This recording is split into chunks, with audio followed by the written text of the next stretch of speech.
Buonasera, iniziamo la terza lezione. Terza lezione. Abbiamo già cominciato con lo studio del passato remoto. Oggi faremo pratica.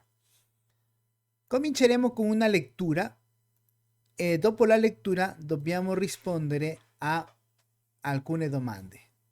Vediamo quali sono le opzioni. Dice, leggete il testo e indicate le affermazioni corrette. Cominciamo con il primo. Il modello di civiltà dei Romani è alla base della storia d'Italia e del mondo occidentale.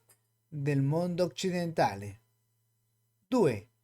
Dopo la caduta dell'impero romano d'Occidente, l'Italia A. ritrova la sua indipendenza e autonomia. B. Cade nelle mani di popolazioni straniere. C. È controllata tutta dallo Stato della Chiesa. 3. Le repubbliche marinare erano 4, 10 o 6. 4. Nel XV secolo l'Italia ritrova il suo splendore in Europa grazie al suo re, alle sue città, ai suoi artisti. Va bene, per poter rispondere a queste domande dobbiamo fare la lettura. Ma prima di iniziare la lettura, qualche domanda, qualche parola nuova? In questa parte ci sono parole nuove.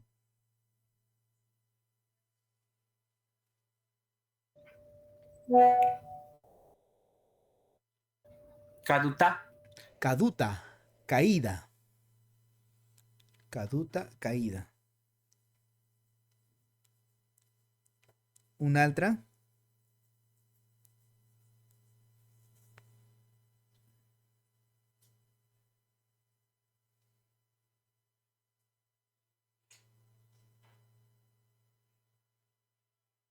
Ci sarà un'altra?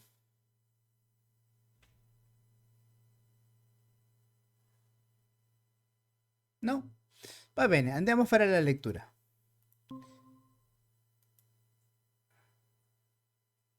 Vediamo. Nel primo secolo avanti Cristo, Roma diventò la capitale di un impero sempre più grande nell'area del Mediterraneo e in Europa. In tutti i territori conquistati, i romani fecero città, strade, ponti, acquedotti, anfiteatri, terme, esportando ovunque il loro modello di civiltà. Il diritto romano, l'arte, la cultura e il progresso tecnico furono importanti non soltanto per la storia d'Italia, ma anche per la storia dell'intero mondo occidentale. Il periodo d'oro trovò la sua fine dopo la divisione dell'impero romano in due parti, quella occidentale e quella orientale, mentre l'impero romano d'Oriente continuò a esistere fino al 1453. Odoacre, un generale germanico, mise fine all'impero romano d'Occidente nel 476 d.C., anno in cui si fa iniziare il Medioevo, sconfiggendo l'ultimo imperatore d'Occidente, Romolo Augusto. Poco dopo la caduta dell'impero romano, l'Italia fu terra di conquista delle nuove potenze europee. Germani, Ostrogodi, Longobardi regnavano l'uno dopo l'altro su diverse zone della penisola. Dopo varie vicende, avemmo il paese diviso in tre parti: il Sacro Impero Romano, Impero Germanico al nord, lo Stato della Chiesa che regnava nel centro e diverse potenze che si alternarono al sud Italia. Un forte desiderio di autonomia diede la forza ad alcune città portuali: Amalfi, Genova, Pisa e Venezia, di creare le famose repubbliche marinare, e poi più tardi, con lo sviluppo della borghesia, si formarono delle città-stato nell'Italia settentrionale e centrale, tanti piccoli comuni che lentamente si trasformarono intorno al XIV secolo in signorie: Milano, Verona, Firenze, Urbino, Mantova, Ferrara e altre. Nel XV secolo, grazie ai suoi commerci e alle sue banche e ai suoi grandi artisti, l'Italia ebbe di nuovo il primato culturale ed economico in Europa. Era il centro dell'umanesimo e del Rinascimento. Ecco, va bene, questa è un poco la lettura che abbiamo fatto oggi, però questa lettura che stiamo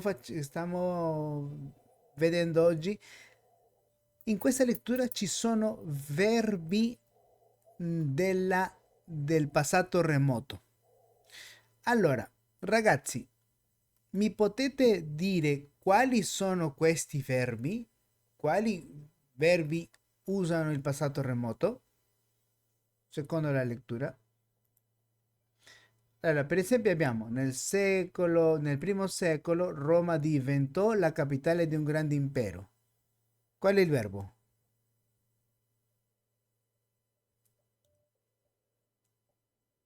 Diventò. Diventò, molto bene. Però non si può. Non si può, ma dai. Un attimo. Facciamolo qui. Adesso vediamo se possiamo. Diventò, molto bene. Più grande nell'area del Mediterraneo, in tutti i territori conquistati i romani fecero città, strade, acquedotti, anfiteatri. Qual è il verbo? I romani fecero città, strade, ponti, acquedotti, anfiteatri.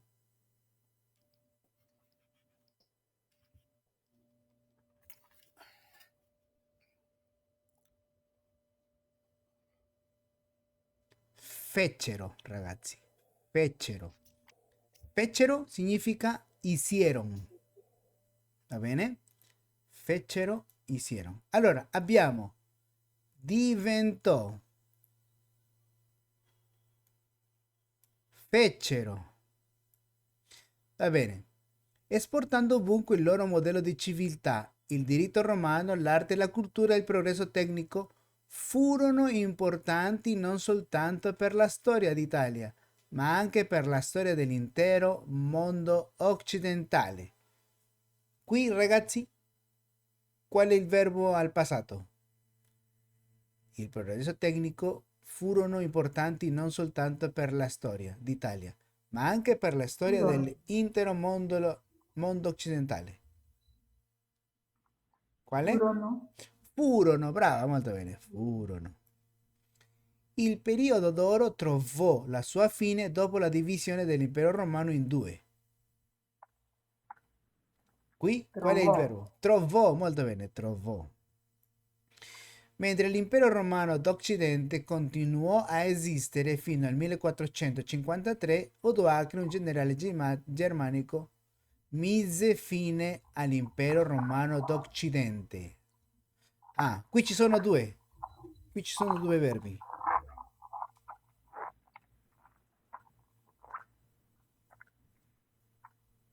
continuò, Molto bene, continuò. E l'altro?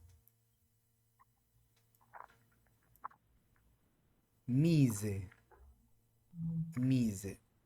Cosa Mise è significa del mise? verbo mettere, va bene? Mise appartiene al verbo mettere.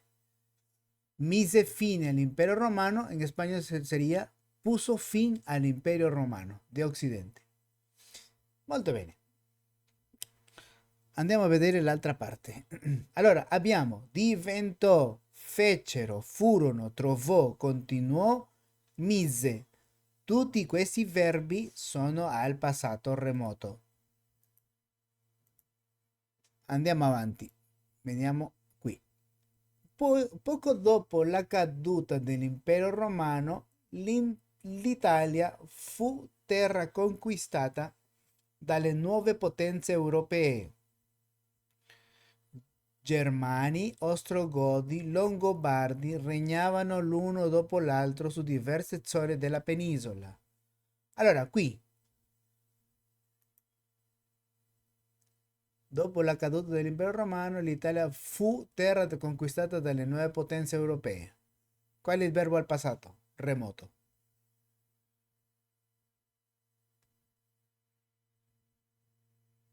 Qual è il verbo al passato? Ce n'è uno. No, caduta è sostantivo. La caduta, Fu, la caída. Qual è? fu, Fu, molto fu bene. terra. Fu, molto bene. Fu. Dopo varie vicende avemmo il paese diviso in tre parti. Il Sacro Romano Impero Germanico al nord, lo Stato della Chiesa che regnava nel centro e diverse potenze che si alternarono al sud Italia. Qui avemmo e abbiamo si alternarono. Questi due sono verbi pure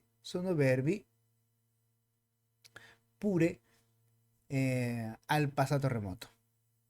Un forte desiderio di autonomia diede la forza ad alcune città portuali, Amalfi, Genova, Pisa e Venezia, di creare le famose repubbliche marinare e poi più tardi, con lo sviluppo della borghesia, si formarono delle città-stato nell'Italia settentrionale e centrale.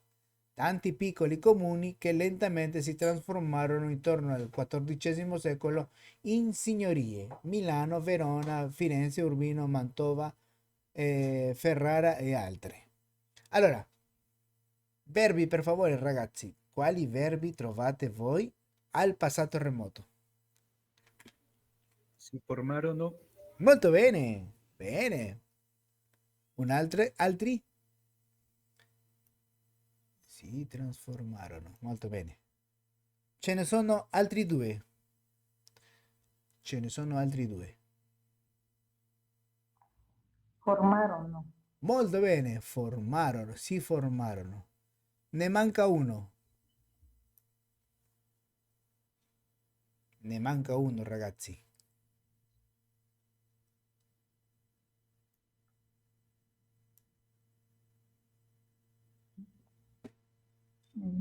Diede. Diede del verbo dare. Come vedete, ragazzi, come noi avevamo studiato la settimana scorsa, abbiamo studiato i verbi. Adesso li stiamo vedendo in una lettura reale. Finiamo l'ultima parte. Nel XV secolo, grazie ai suoi commerci, alle sue banche e ai suoi grandi artisti, l'Italia ebbe di nuovo il primato culturale ed economico in Europa. Era il centro dell'umanesimo e del Rinascimento. Qui abbiamo un solo verbo. Qual è?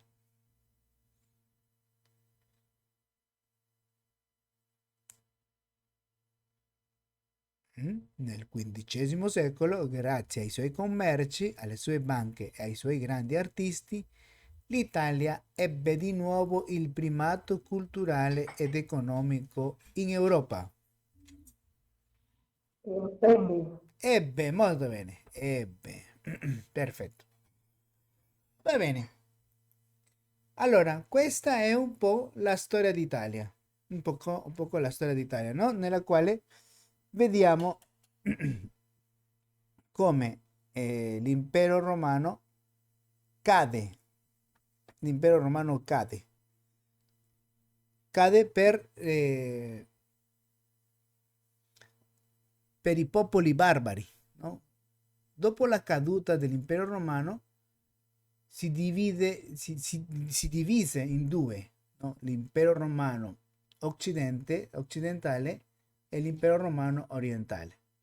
L'impero romano occidentale diventa l'impero romano d'Oriente e l'altro e qui inizia quando cade Roma, inizia il Medioevo.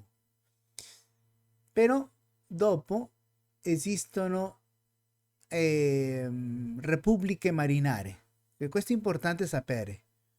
Quali sono? Amalfi, Genova, Pisa e Venezia.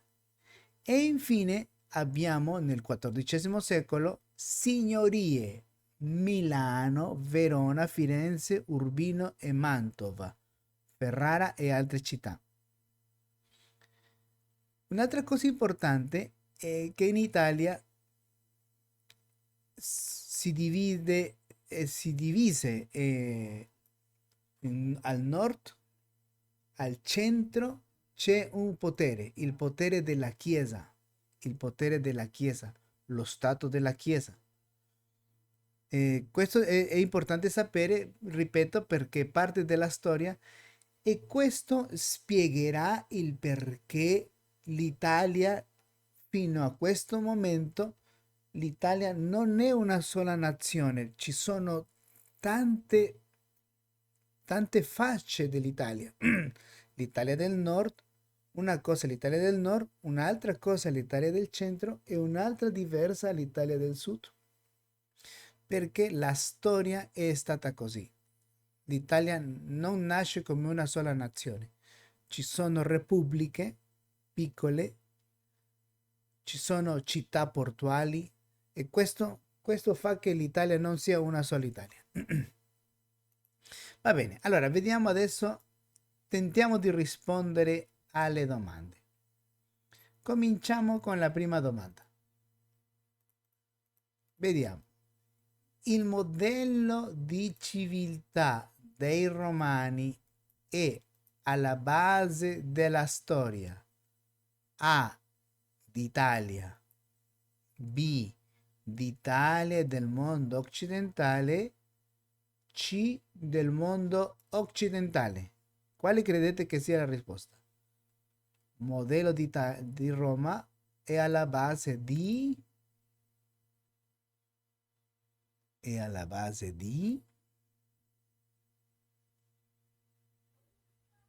alla storia del mondo d'Italia, occidentale. del mondo occidentale o d'Italia e del mondo occidentale? Ah, quale C, la lettera C? Allora vediamo.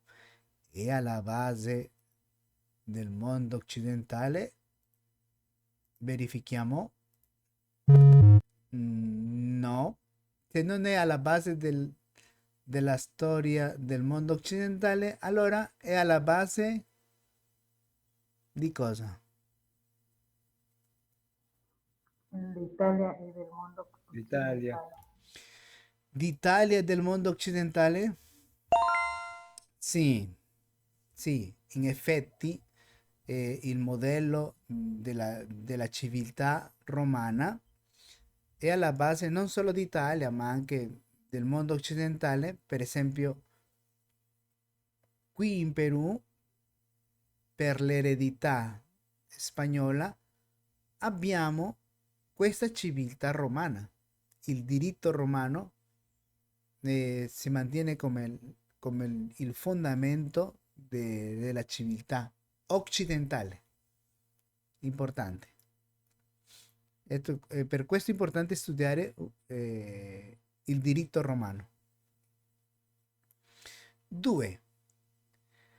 Dopo la caduta dell'impero romano d'Occidente, l'Italia A.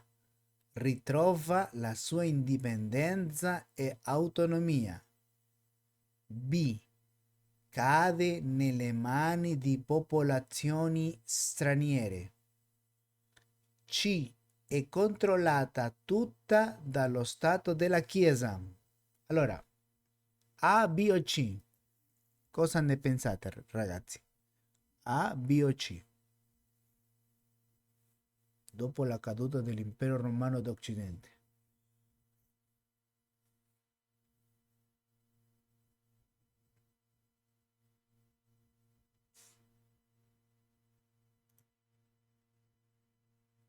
Allora? B. Ah, vediamo. Cade nelle mani di popolazioni straniere? Sì, molto bene. Bravo. No, germani e altre popolazioni. Oh, una domanda un pochino difficile. Le repubbliche marinare erano 4, 10 o 6? Le repubbliche marinare erano 4, 10 o 6? 4. Verifichiamo. In effetti, molto bene. Quali sono? Amalfi, Genova, Pisa e Venezia. Molto bene. Che ancora oggi sono importanti. Amalfi, Genova, Pisa e Venezia sono porti importantissimi. Molto bene. 4. Nel XV secolo l'Italia ritrova il suo splendore in Europa grazie al suo re, alle sue città o ai suoi artisti? XV secolo. C. Oh, vediamo ai suoi artisti. Certo, no? Raffaello, Michelangelo, Leonardo. Molto bene, grazie ai suoi artisti. Molto bene. Allora, abbiamo visto un poco la storia d'Italia anche per usare il passato remoto. Va bene, molto bene. Va bene, passato remoto. Qui credo che voi mi sapete dare già la risposta. Per esempio, del verbo essere, passato remoto, io fui, tu fosti, lui,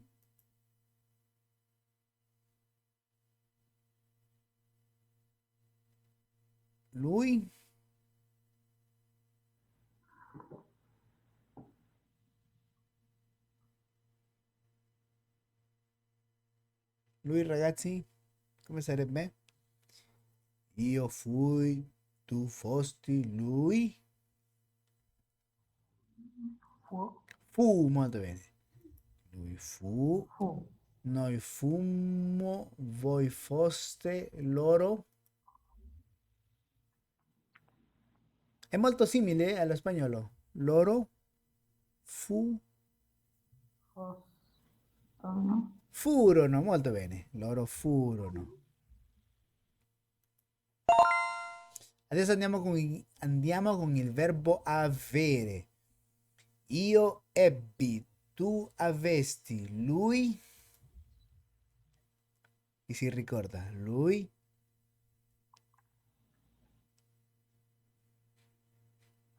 Avete. ebbe, Aveste. ebbe. Ebbe. Noi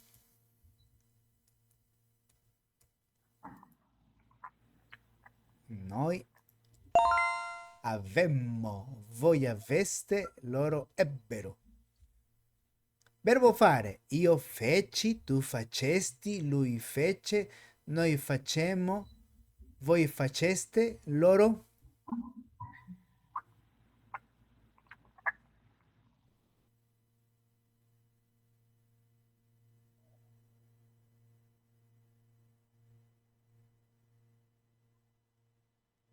Loro. Feci, fece. Feci, fece. Chi si ricorda? Feci, fece.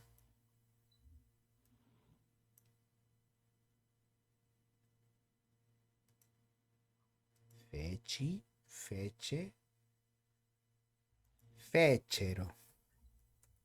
Va bene? Feci, fece, fecero. Ricordiamo la prima persona, la terza persona e la terza plurale sono molto simili. I e ero, feci, fece, fecero. Verbo dire. Dissi, dicesti, disse, dicemmo, diceste, dissero. Diedi, desti, diedi, desti. Che verbo abbiamo qui adesso? Diedi, desti, diedi, desti.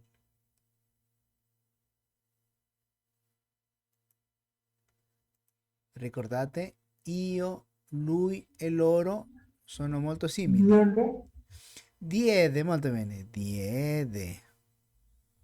Demmo, deste, diedero. Nuovamente, vedete. Diedi, diede, diedero. I e ero. I e ero. I feci, fece, fecero. Ebbi, ebbe, ebbero. Feci, fece, fecero. Disi, disse, dissero. Diedi, diede, diedero. Allora, vedete, misi, mettesti, Mise. mise, molto bene. Mettemmo, metteste, misero. Va bene. Allora, qui abbiamo 1, 2, 3, 4, 5, 6 verbi irregolari. In base a questi 6 verbi irregolari, per favore ragazzi, completate la seguente attività. Vado a inviare queste foto sul WhatsApp, per favore, perché voi possiate rispondere e risolvere in base a questi verbi irregolari. Sono verbi irregolari. Al passato remoto. Verbi irregolari al passato remoto. Allora, ragazzi, vi lascio un momento perché possiate fare il gruppo, e nel gruppo, per favore, mi raccomando, parlate molto, parlate, aiutatevi a risolvere questa attività. Andiamo a leggere. A sbagliare le storie. Inizia, per favore. C'era una volta una bambina che si chiamava Cappuccetto Giallo. No, rosso. Ah sì, Cappuccetto Rosso. La sua mamma la chiamò e le disse: Senti, Cappuccetto Verde. Ma no, rosso. Ah sì, Rosso. Vai dalla zia Diomira a portarle questa buccia di patata. No, vai dalla nonna a portarle questa focaccia. Va bene. La bambina andò nel bosco e incontrò una giraffa. Che confusione! Incontrò un lupo, non una giraffa. E il lupo le domandò quanto fai 6 per 8. Niente affatto. Il lupo le chiese dove vai. Hai ragione. E Cappuccetto Nero rispose: Era Cappuccetto Rosso. Rosso, rosso.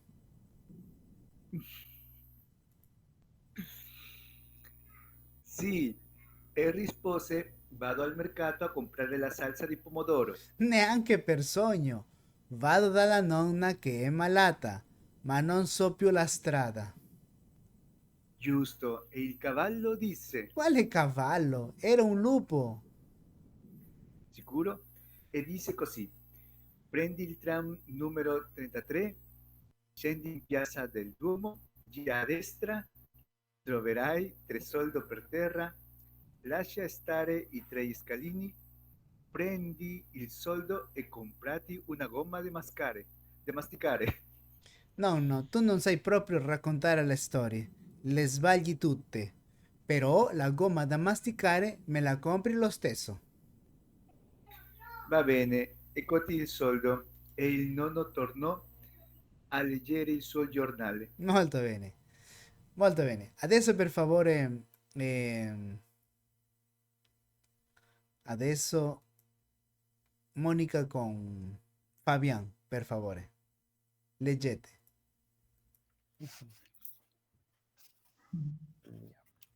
Ya. C'era una volta una bambina che si chiamava Capuccetto Giallo. No, rosso. Ah sì, Capuccetto Rosso. La sua mamma la chiamò e le dice, senti, Capuccetto Verde. Ma no, rosso. Ah sì, Rosso. Vai dalla zia Diomira a portarle questa buccia di patata. No, vai dalla nonna a portarle questa focaccia.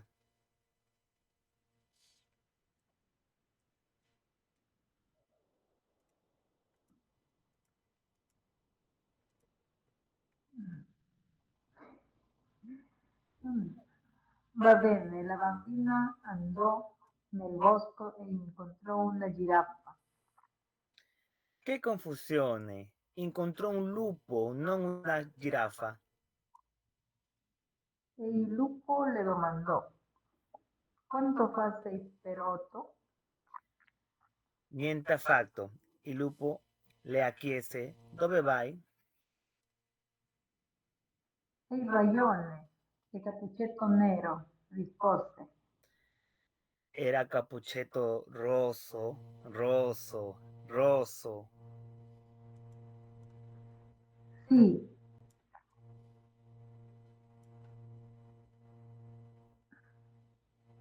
secondo cellulare. Ah, sì, e rispose, vado al mercato a comprare la salsa di pomodoro. Neanche per... perdón. Neanche per sonno. Vado dalla nonna che è malata, ma non so più la strada. Giusto, e il cavallo dice, Quale cavallo? Era un lupo. sicuro, e dice così,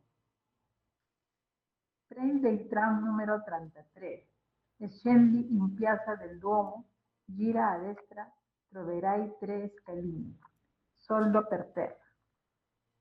Lascia stare i 3 scalini, prendi il soldo e comprati una gomma da masticare. Nonno, tu non sai proprio raccontare le storie. Le sbagli tutte.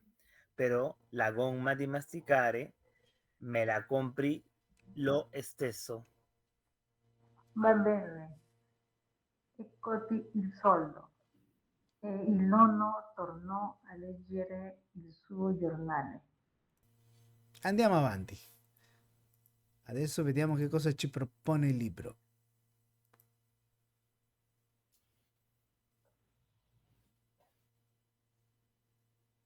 Test- Allora, qui abbiamo, come abbiamo studiato la lezione anteriore, altri verbi irregolari. Vedete, il verbo chiedere, chiesi, chiese, chiesero. Verbo rispondere, risposi, rispose, risposero. La prima persona, la terza persona singolare e la terza plurale sono molto simili. I e ero, chiesi, chiese, chiesero, risposi, risposi, risposero. Invece tu, noi e voi mantengono la forma regolare, la radice e la forma regolare del passato remoto. Ecco. Allora, adesso andiamo, continuiamo. La storia continua. Abbinate le immagini alle opere date sotto. Scusate. Qui abbiamo quattro opere d'arte. vediamo la prima. Qui dietro ci sono delle montagne. Quale città sarà? Come si chiamerà questa opera? Qui abbiamo una seconda opera. Come si chiamerà? Qui abbiamo una cattedrale a Milano. Una cattedrale molto bella e immensa. E infine abbiamo una... che cosa sarà questo? Forse un castello. Allora, vediamo. Vediamo ragazzi. Numero 1. Che cosa sarà? Il Castelnuovo di Napoli? Sarà il Duomo di Milano? Sarà il Palazzo Ducale di Venezia? O sarà la Mole Antonelliana? Cosa credete ragazzi? La figura numero 1. Mole antonelliana. La Mole Antonelliana, la figura 1. Verifichiamo. Molto bene. Sì, molto bene. E questa si trova a Torino. Torino, vicino a Valdocco, vicino alla casa di Don Bosco. Molto bene. Andiamo con la figura numero 2. Che cosa sarà? Castelnuovo di Napoli, il Duomo di Milano o il Palazzo Ducale di Venezia? Palazzo Ducale di Venezia. Verifichiamo. Palazzo Ducale di Venezia. Sì, molto bene. Andiamo alla foto numero 3. Sarà Castelnuovo di Napoli o il Duomo di Milano? Duomo Milano. Duomo di Milano, figura numero 3. Proprio così. E infine l'ultimo è il Castelnuovo di Napoli. Perfetto, molto bene. La Mole Antonelliana si trova a Torino e è stata costruita nel XIX secolo. Il Palazzo Ducale di Venezia, costruito tra il X e il XVII secolo. Wow, quanto tempo per costruire un palazzo? 700 anni, mamma mia. Duomo di Milano, dal XIV al XIX secolo. Wow, quasi 500 anni di costruzione. E l'ultimo, il Castelnuovo di Napoli, dal XIII secolo al XV secolo. Pure, Dio mio, due secoli per costruire queste bellissime opere. Va bene.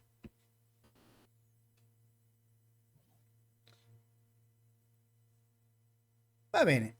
Adesso andiamo a leggere un poco di storia. Per favore ragazzi, voi avete mai sentito parlare di Garibaldi? Sapete la storia di Garibaldi? Avete mai sentito Garibaldi? ¿O no? No, Niente. solo il nome. Garibaldi sì, no? Il nome sì.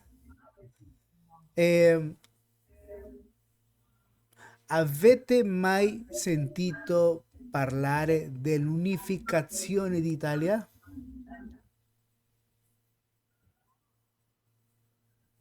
Avete mai sentito parlare dell'unificazione d'Italia? Un po'. Un po'. Va bene.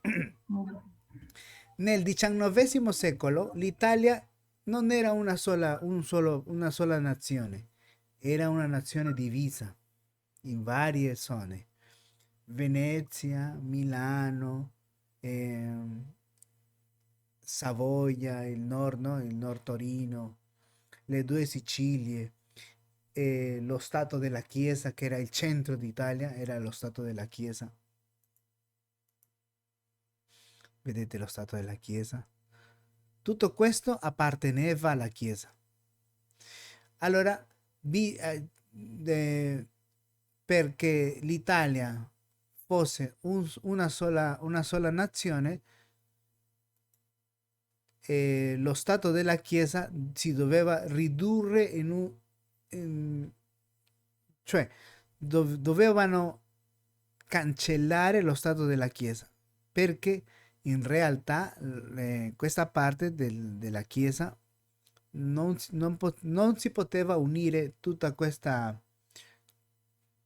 nazione. Ad un certo punto hanno dichiarato la guerra alla Chiesa. Perché? Perché la Chiesa desse questa parte alla nazione che stava nascendo, no? Stava nascendo una nuova nazione. E il leader si chiamò Garibaldi, Giuseppe Garibaldi. Allora, vediamo come siamo arrivati all'unità d'Italia. 6 maggio 1860, Garibaldi con 1000 soldati volontari partì da Genova per la Sicilia, che è sotto la dinastia dei Borboni legati a Spagna. Il 6 maggio 1860 Garibaldi partì da Genova per la Sicilia con 1000 soldati volontari. 20 luglio a Milazzo, vicino a Messina, Garibaldi sconfigge l'esercito di Francesco II di Borbone. 19 agosto, Garibaldi attraversa lo stretto di Messina per arrivare a Napoli. 7 settembre, Garibaldi entra a Napoli e costringe Francesco II di Borbone a scappare prima sull'isola di Gaeta e poi a Roma, ospite di Papa Pio IX. 29 settembre l'esercito piemontese entra nella città di Ancona nello stato della Chiesa, che perde le regioni delle Marche e dell'Umbria. 26 ottobre Garibaldi e il re Vittorio Emanuele, già re del Regno di Sardegna, si incontrano a Teano e il generale gli consegna il regno delle due Sicilie. 17 marzo 1861 il Regno di Sardegna si trasforma in Regno d'Italia e Vittorio Emanuele II diventa il primo re d'Italia. Allora, questa è un poco la storia d'Italia, no? Cioè il leader indiscutibile è Giuseppe Garibaldi, che con 1000 soldati viaggia per tutta l'Italia, sconfigge la Chiesa e riesce a unire l'Italia in una sola nazione, l'unificazione italiana, grazie a Garibaldi. 1861 sarà una data importante per la storia d'Italia. Va bene, io credo che qua possiamo fermarci un poco, perché la prossima lezione vedremo un pochino di storia del fascismo alla seconda guerra mondiale e poi vedremo un poco dell'Italia e del dopoguerra. Non lo vorrei vedere adesso perché non voglio che la lezione sia pesante. Allora, però prima di finire ci sono domande? Ci sarà qualche domanda in questa parte? Lasciamo qui questa parte della storia un poco del passato remoto. La prossima lezione, come vi dicevo, vedremo un poco del fascismo, la seconda guerra mondiale, l'Italia del dopoguerra, il video. Immagino che ci sono altre letture. Esatto, ancora un poco di storia d'Italia. E infine avremo il quiz. Va bene. Va bene ragazzi, ci fermiamo qui. Ci vediamo giovedì. Arrivederci ragazzi, buonanotte.